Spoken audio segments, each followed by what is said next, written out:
Temos unha fe cega, absoluta, inquebrantable na vitalidade e no seño da nosa raza, e máis na eficacia do noso esforzo para levala ao acomprimento do seu faro glorioso.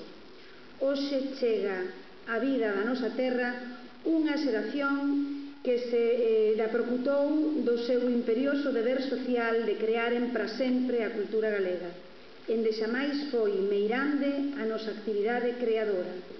Con esas palabras comenzaba su andadura la revista Nós, una publicación que marcó un antes y un después en la cultura gallega y que ahora Ourense quiere recordar celebrando su 90 aniversario con diferentes actos en los que participan Concello, Diputación y el Comité Cívico Ourensán Aberto.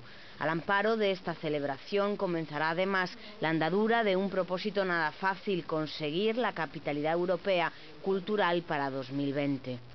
Sumámonos a ese proxecto de futuro de pensar que Ourense ten pois ese futuro cultural. A declaración de Ourense 2020, ano europeo, cidade europea da cultura, é algo tremendamente complexo, vai moito máis alá dunha declaración voluntariosa e institucional. Penso que estamos aínda, hai que ser realistas, estamos aínda moi lonxe deso, pero a verdade tamén é que se non se enceta non se chega, é dicir, o camiño para andalo hai que empezalo, e neso pois entendo que estamos todos no mesmo barco e no mesmo camiño.